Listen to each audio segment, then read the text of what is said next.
แล้วผู้สามผู้สี่ผู้ห้าเลยเนาะน้องมึงน้องมาเลยเจ้าไปเฮ็ดหยังเสือเจ้าไปเฮ็ดเวียกเฮ็ดเวียกรับจ้างเฮ็ดเวียกเป็นแม่บ้านนี่แหละนั่นแหละจะไปรับจ้างเนาะโดยเจ้าละมีหน้าที่เลี้ยงงัวโดยเพื่อนอยู่บ้านนึงก็แกงหลวงบ้านแกงหลวงเนาะมื้อหน้าเฮาจังไปสัมภาษณ์ในโรง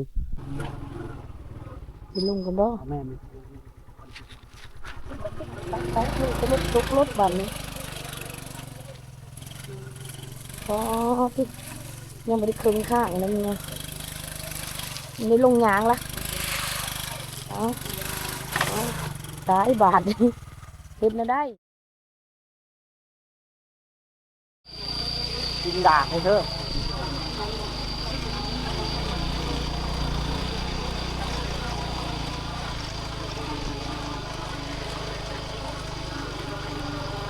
ชาวบ้านเพิ่นไปให้ไปสวนไปเลี้ยงงัวแล้วไอ้ซ้ายมาเท่าเลี้ยงงัวบ่เลี้ยงงัว โอ้เลี้ยงงัวลายเลยมาเท่าเนี่ยเนาะ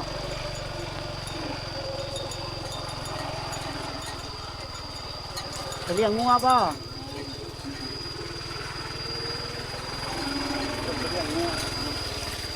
จะเลี้ยงงัวป่ะล่ะนะเราอยู่บ้านได้นาง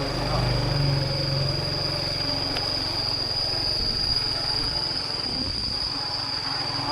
ต่อ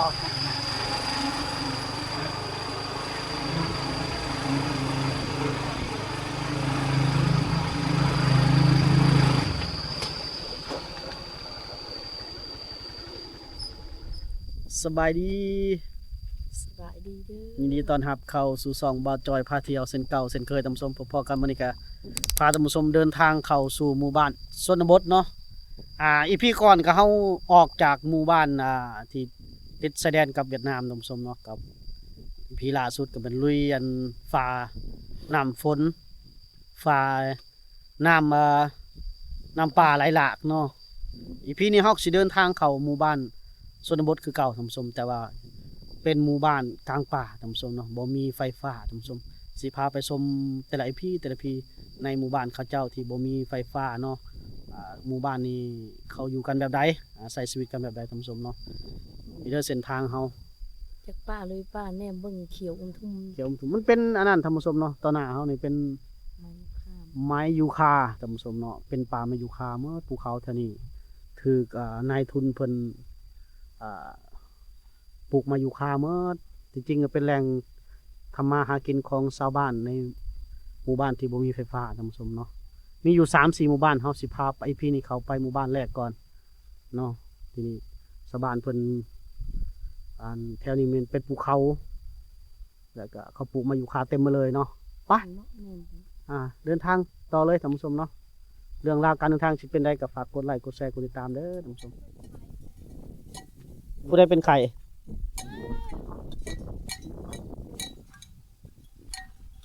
งัวอยากจ่อยเนาะไม่เท่าทางนี้เนาะเอาไปเลี้ยงใช้นี่ไปเลี้ยงบนที่โอ้ไปเลี้ยงตามสวนไม่วิกไม่ยูคานี่บ่มาจากบ้านได้ก็แกงลวกนี่โอ้เฮาเพื่อนอยู่ก็บ่มีเลี้ยงงัวปูงัวปูอันนั้นมันผู้ใดผู้สาวนะเอาบ้านให้โอ้เลี้ยงงัวปูเนาะปูให้แล้วหลายเจ้าบ่จักเจ้าอยู่3เจ้าบ่4เจ้าโอ้4เจ้านี่นะไปเลี้ยงแม่เฒ่าปั้นให้ลูกให้โอ้คือนึงเอาลูกผู้สาวไปพูดล่ะนางพี่นางไอ้ถามแน่มาพี่ไอ้ถามแน่มาพี่เรียนมาก็รับเชิญมาพี่ลามาพี่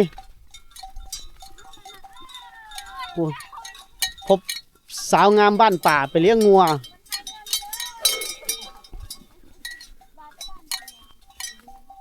โอ้ยย่านงัวเด้ไปเลี้ยงงัวบ่พบผู้สาวไปเลี้ยงงัวท่านผู้ชมพี่ก็ถามก่อนตัวซื้อได้น้องยังก็เฮียนน้องเฮียนแม่เอามือลงหน่อยนึงมาพี่เป็นน้ำมาพี่ ไปเลี้ยงงัวคู่มือบ่ แม่นคู่มือ เฮือนโตอยู่ใส่เฮือนโตบ้านนั่นก็ บ้านแกงหลวง น้องเฮียนในบ้านแกงหลวงท่านผู้ชมเนาะมีช่องทางการติดต่อมาอ้ายอยากได้เฟซเจ้ามีบ่เฟซเจ้า มี มีเนาะ โดย เอามานำอยู่บ่โทรศัพท์นะ บ่ บ่ได้ถือฝนตกเนาะอย่ามาเลี้ยงงัวเนาะไปเลี้ยงคู่มือบ่หรือว่าเนาะเลี้ยงคู่มือ แม่ อ่ายังบ่ได้เข้าโรงเรียนบ่ ออกแล้ว ออกแล้วออกโดนแล้ว ต้นแล้ว อ่าออกโดนน้องเฮียน ตอนแรกเลยจังโมงเมื่อ5 โมงบ่อืม5 โมงเลยกลับเนาะ โดย ตอนเช้าเลย8 9 โมงเอางัวไปเลี้ยงงัวเจ้าจักโตงัวเจ้า 3 3เลี้ยงนำกันเนาะ โดย ถือข้าวไปนำไปกินน้ำบ่ บ่ เอ้าบ่หิวข้าวบ่บัดตอนเพลนจนเที่ยงจังน่ะ บ่ไปออกไปเว้าอยู่ทางนั้นมะมันหกโพดอยู่นี่มาพี่อ้ายอยากทำความรู้จักกับเจ้านะเจ้ารู้จักอยู่บ่อ้ายนี่ บ่ บ่รู้จักเลย เนาะแสดงว่าเฮาก็ยังบ่มีคนรู้จักหลายน้องเพิ่นอายท่านผู้ชมสาวเลี้ยงงัวเอาลงหน่อยหนึงก่อนเบิ่งอ้ายขอถ่ายรูปหน้าปกไว้หนึงก่อนเด้อมีใบน้อยอยู่บ่เดี๋ยวอ้ายสิเอาให้บัตรให้เงินเติมบัตรเด้อเอามือลงก่อนนึงล่ะเอามือลงก่อนเดี๋ยวเอามือลงนึงก่อนสิถ่ายรูปเอามือลงอย่าบังหน้าเด้อเอานึงแป๊บหนึงจ้านี่น้องเฮียนเนาะน้องเฮียนบ่น้องเฮียนเฮียน โดย เฮียนเนาะโอ้สาวเลี้ยงงัวท่านผู้ชมนี่เพิ่นไปเลี้ยงงัวตามป่ามาอยู่คานี่แหละเนาะนี่ทำความรู้จักกับเพิ่นเล็กๆน้อยๆก่อน7 คน แม่ คือมาหลายคนแต่เจ้าเป็นเอื้อยกกบ่ ไอ้กลาง เอื้อยกลางแล้วมีเอื้อยหรือมีอ้าย เอื้อย มีเอื้อยอีกจักคน ผู้หนึ่ง ผู้หนึงมีเอื้อยผู้หนึงแล้วผู้สองเจ้า โดย โอ้แล้วผู้สามผู้สี่ผู้ห้าเลยเนาะ น้องมึง น้องมาเลย เอื้อยเจ้าไปเฮ็ดหยังเสือเจ้าก็ เฮ็ดเวียก เฮ็ดเวียกรับจ้าง เฮ็ดเวียกเป็นแม่บ้านนี่ นั่นแหละจะไปรับจ้างเนาะ โดย เจ้าละมีหน้าที่เลี้ยงงัว โดย เพื่อนอยู่บ้านนั่นก็ แกงหลวง บ้านแกงหลวงเนาะมื้อหน้าเฮาจังไปสัมภาษณ์ในลงในช่องลักอีกช่องหนึงใส่มีอยู่บ่งั้นน่ะนี่ให้ตื่มบัตรกันเด้อ ขอบใจเด้อ โทรศัพท์ที่ถือมาเนาะ โทรศัพท์มือถือมาซื้อเจ้าต้องเฮียนเนาะ โดย อ้ายไปถามหาแม่นฮู้จักเนาะอยู่ฝั่งนั้นหรือฝั่งนี้ ฟังนี่ ฝั่งนี้เนาะ โดย น้องยังก็เฮาไปถ่ายไปก่อนนะ จัน น้องจันฮู้จักบ่คนชื่อจันน่ะ ฮู้จัก ใกล้กันบ่ โดยเป็นไอ้น้องกัน เฉพาะคล้ายๆกันเนาะโอเคซะโอเคเจ้าบ่เห็นอ้ายไปถ่ายจันนะ บ่ ยังมีเวลาอยู่เพื่อนเนาะเป็นไปเป็นนี้เอาไป แสดงว่าอ้ายขอเฟซน้ำจันได้เลยเนาะ ได้ ได้เนาะ โดย เป็นหมู่กันเนาะ โดย โอเคขอบใจละอ้ายก็สิเข้าไปบ้านนายพุ่นล่ะ เอาไป ไปพุ่น ว้าทำไมมันมุดฝนเนาะ สายรถเขาชนบทยางรถซ้ำตรง ยางร้อนกันดีนิดนึงพอมีห้วยทาง ฮะ ดีนิดนึงไม่มีห้วย แต่ว่าเป็นดินดากแล้วมันจะมันสิลบมาแล้ว ลมกระยา ไปเดินทางต่อตามสมหาพบกับสาวงามบ้านป่าตามทางเด้อทำความรู้จักกันเล็กน้อยกับน้องเพิ่น เข้าไปหาน้องจันยันบีเห็นเพิ่น ไปเรื่อง เข้า เนาะ ไปรอบบ่ายแต่เธอรอบบ่าย2บ่าย3เนี่ยเอาไปเลี้ยงงู ส่วนหลายบ่าวจอยจะถ่ายสาวสู่ชีวิตนี่จะเป็นลงซ่องบ่าวจอยชนบทลาวได้อจอยชนบทลาว งามเนาะขนาดเราไปได้แต่งเลยนะงามธรรมชาติ งามธรรมชาติเนาะไปเฮาเดินทางต่อภารกิจเฮาคือ อีไก่ขนาดนี้อีหลายทุ่ง มูลละชมภู หมด เขา แจ้งพุ่นละไปเนาะบ่จะเนาะ แม่นล่ะ ไป มันบ่ได้แจ้งไว้ในกล่องนี่มันมืดฝน หน้าฝนเราต้องเข้าใจ ตั้งเสื้อโปนนะฝนตกแล้วนะตกแล้วมีเห็นหดผู้เลยทางนั้น มืดเลยทุกคน ตกแล้วทางนั้นไป กันบ่ไปเพราะบ่มีคลิปให้ให้ผู้ชมเพิ่นได้เบิ่งเนาะไป ไปลงกันบ่ เอาแม่น ไปเลยจะตกรถบัดนี้พอ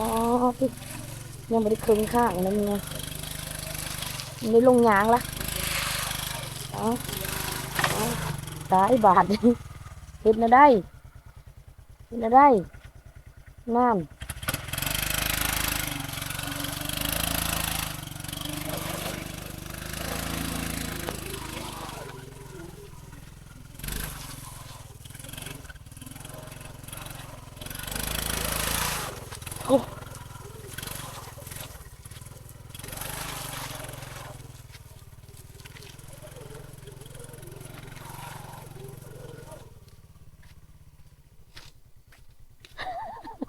ไหวอยู่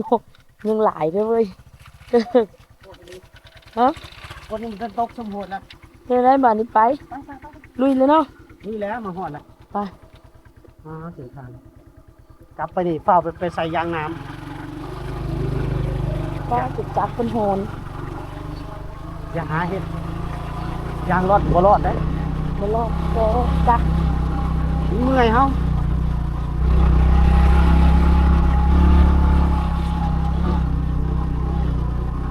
ชื่ออีทางของคือดูดขันฝนตกนี่มันสิไหลไปเลยเนาะ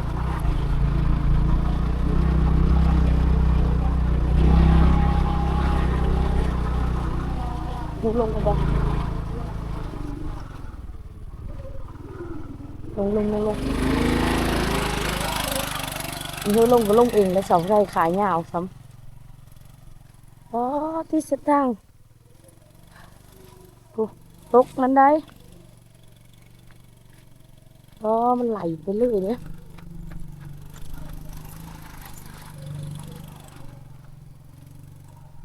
อ๋อที่ตายมันเมื่อนี่ไรนี่ฝนตกนี่มันตายแล้วแหละนี่ก็ตกแล้วฝนนะ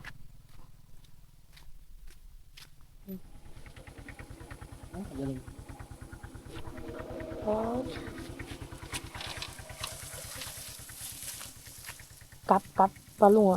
ไปโต้บ่ได้ฝนก็ตกละบ่จ้อยคนนั้นเจ็บหัวเข่าต่ำตัวนึงทางตะบิดนี่คนว่าเจ็บหัวเข่าคันที่เฮาไปก็คือสิบ่รอดฝนก็ตกด้วยเดี๋ยวนี้นะปุ๊กแป๊กนะเพราะว่าเฮามานี่ยังบ่ครึ่งเลยทางนะก็เลยกลับเพราะว่ามันโหดดีทางบ่จ้อย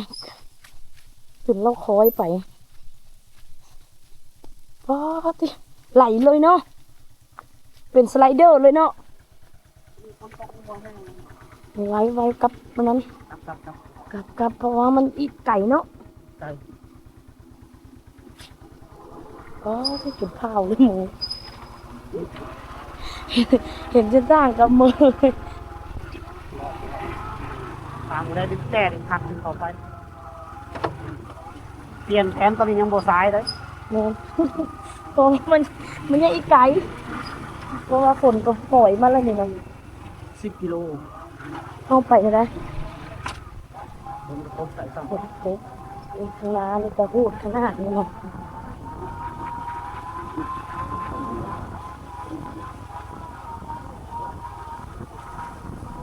นี่เขาลัดกันนี่อยู่เนี่ย มันก็มีบ่มีเส้นทางเขาลัดบ่ ก็เลย เราจะลงก่อนบ่ โอ้ยคอย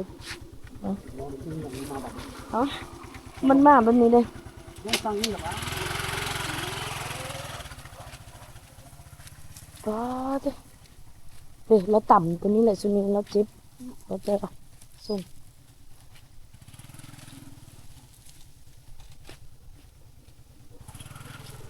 โอ้มีรถจักรเพิ่นมาเด้ ข้างยากบอกโอ้เด็กเจออันนั้นจะทินเพิ่นออกมาจนเพิ่นถือกูทอดเกิบเพิ่นจะซ้ำนั้นแหละนี่แล้วปลามันเกิบแล้วอ่ะ โอ้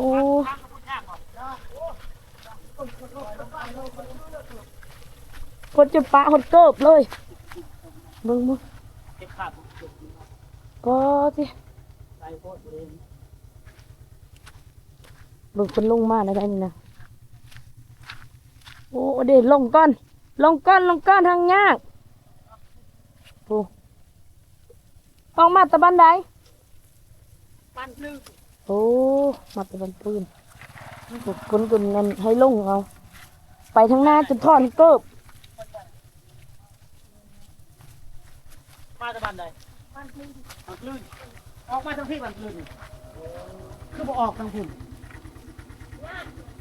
ยากอีกครับมาจะบันคลื่นบ่ได้เด้อบันคลื่นพุ่นบันคลื่นบันสะน้อยบันปล้อง คนว่าแห้งยากเมื่อมาทางนี้เขาว่ายากแล้วเรายังว่าทางนั้นยังยากบ่จอยก็ผู้ใหญ่แล้วจนเกิบเราจนห้าเลยแล้ววะปะ วิทย์และบนหญ้าเนาะเฮา เมื่อไรบอก หมดแล้ว คือสไลเดอร์เนี่ยมีทอดโต๊ะของเธอไม่ใช่โต๊ะห้องตัวนั้นแหละ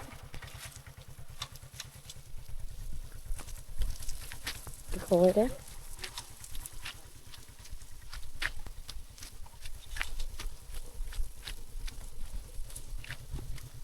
มันน้ำไหลไปปะนี้แหละ ยางรถจักรรถก็ห่อนเลย ฮอนโอ้ยจะบังมันใส่ให้งานมันก็ ห่อน ไหลลุดๆอยู่ ว่าเครื่องรถก็ห่อนท่านผู้ชมเอาตีนไปแตะเบิ่งมันก็ห่อน มีฮอนได้มันไหลไปใช้ตะบิดเบิ่งฝนก็ตกมาแห้งนะ ตอนนี้ถ้าเฮาก็ได้มองรีฟุตแล้วท่านผู้ชมเนาะรีฟุตมันบ่เอ้ยรับน้ำเรียว ได้กระต๊อบน้อยไม่เท่านี่แหละรีฝน ข้างๆเลยนะ ฝนช่วงนี้ฝนตกดีทุกคนฝนกระตกแห้งขนาดฝนเราขายน้ำมันพร้อม ขายน้ำมันมันมักนับ โอ้ไม่เท่าขายเครื่องพร้อมบ่ไม่เท่า โอ้ หันโอ้หันปูมันนักเป็นกระห้อยเป็นแตงแคมทางผู้ใดอยากซื้อกับ คุณบ่ ซื้อ โอ้มีปลูกมักนัดสับปะรด สับปะรดทางหน้าอาหารก็มีครบเลยไม่เพิ่มไม่ค่อยบ่ โอ้ไม่กวาดขายว่ะนะ ขายคู่อันเป็นเงินขาย อันนี้ก็มีขายน้ำมันขายท่านผู้ชมนะ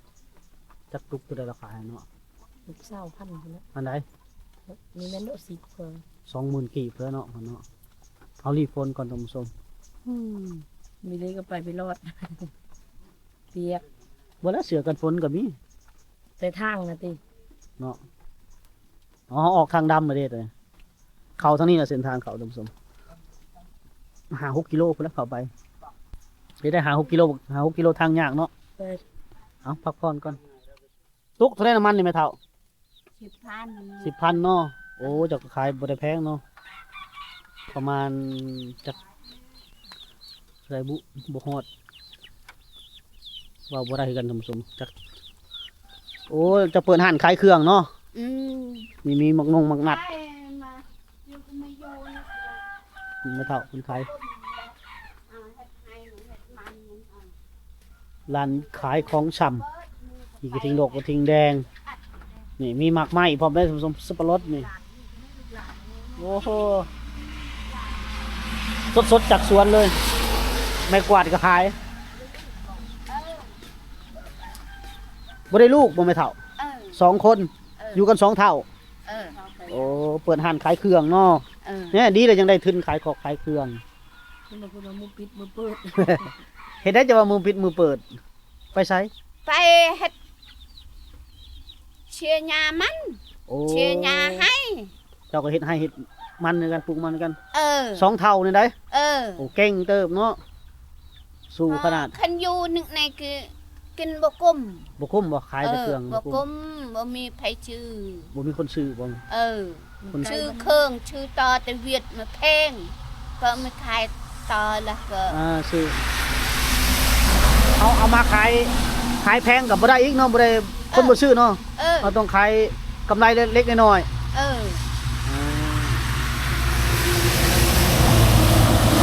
ใจมันดุจะพาไปมันดุเนาะ ก็ตกนำบักทีชื่อแต่เวียดก็ตก10,000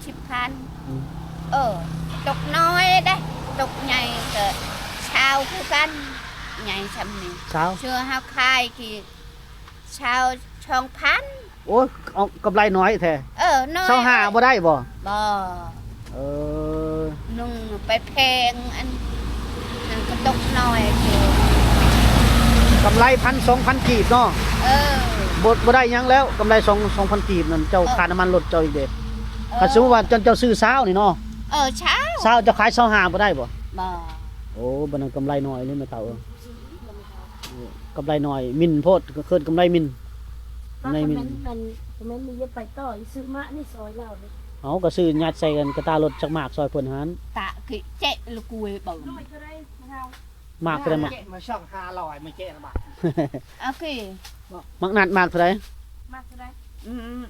ตัวใหญ่10,000ลูกเอ้ยตัวน้อย5,000 เอาซื้อซอยแม่เฒ่าเพิ่นน่ะอยู่นำ เอ ท่าน อถูกใจ มาพี่แม่เฒ่ามาสุกแล้วเด้อเนาะ ทุกเรื่องตัวน้อยนะ10,000ตัวน้อยนะ5,000นะ เออ เอาสิเอาตัวนี้ตัวเพิ่นห้อยเป็นเฮาสิไปเอามาเอาตัวนี้ หอมเลยเนาะโอ้กินกับข้าวเด้อ มันเนาะ เขาปิดออกหมดเลยอันนั้นเลยเหรอ เสียงออกนี่นะ ควันมันปิดออกหมาโลด นี่อยู่ในตัวควันบัดเฮาปอกมันจะง่าย นั่นบ่ โอ้คือสิแม่นโซนเพิ่นคือสิ สวนแม่เฒ่าเองเด้เนาะ เออ สวนเจ้าเองเนาะ เออ นี่ไม่ท้าเอา บ่ได้ฉีดยาบ่ได้หยังเลยเนาะแม่เฒ่าเนาะ ไปฟันออกอยู่เพิ่นเฮาบ่อยากเอานี่ อ่า ให้เพิ่นหาถุงให้ก่อน เอาจังอันเลย เอาสองมา บ้า อ่า ตัด ฟันอยู่นี่รถมันแจ้งเนี่ยแม่เฒ่าบ่ได้ฉีดยาบ่ได้หยังเลยเนาะ ธรรมชา อยู่ ติ ให้อะนะ ยาดอก โดย มียาเด้อ โอ้ ธรรมชาติ โดย เอามาอัน5,000อีบ่เป็น30 มากเท่าใดนี่ อันนี้มา10,000ตัวใหญ่นี่นะตัวน้อยนะ5,000 เนี่ยคือว่าเป็น30 เขาจะเอาตัวน้อยอีกพี่พ่อบอก พอแล้วมันจะดอกมันสิเต็มกระตารถ ไม่เอาใส่ถุงนะ อันนี้ก็สุกแล้วบ่ตัวนี้ ซุกมาแล้ว คือเขียวๆเนาะ คุณห้อยก็ลายนี่คือสิโซนมันคือสิกว้างขนาด ไปเบิ่งอันพาตำส้มไปเบิ่งหมอบ่อนเพิ่นหอยก่อน กว้างนี่ส่วน นี่เราหอยขายไปเนี่ยโอ้สดๆเลยท่านผู้ชม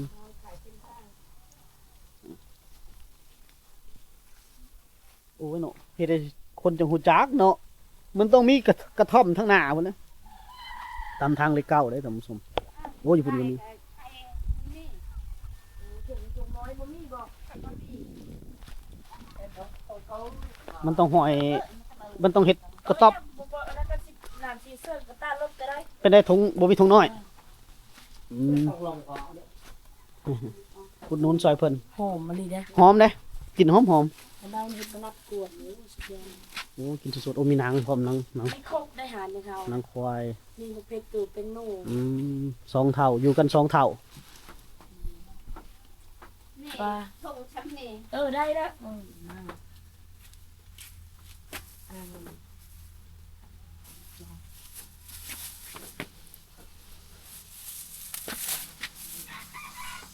ตัดจิ บ่เราอยากเอาไว้อะนะเอาไว้เวลาปอกมันน่ะขวัญมันจับนะพอได้อุดหนุนซอยกัน หอมนะอยากเลย หอมบ่ มาปอกสตู้เย็นแล้วก็กินกับข้าวขักขนาด บ่ใส่ตู้เย็นก็แซ่บละนอนนี่เลยบ่หรือนอนบนใด นอนเพื่อน นอนเฮือนใหญ่เนาะโอ้ ดูสองเท้าเนาะ อยู่สองเท่าบ่มีลูกบ่มีเต้ามีแต่หลานเนาะหลานได้น่ะหลานเนาะ ได้ลูกโอ้เป็ดนะเนาะ โอ้ยเราห่วงเป็ดเรามีท่านผู้ชมคือฝนเอื้อนแล้วบ่เราจะได้เดินทางต่อแล้วท่านผู้ชมเนาะเรื่องราวการเดินทางของเฮาว่าสิเข้าสู่หมู่บ้านชนบทสุดท้ายก็ไปบ่ฮอดจอดบ่ถึงซ้ำเส้นทางยากคันไปก็คือสิลำบากโคตรเลย คือเห็นอยู่ในคลิปนั่นแหละ คือเห็นตอนทางเข้าไปเนาะ ยังไม่ได้ครึ่งทาง ต่อไปมันสิเปลี่ยน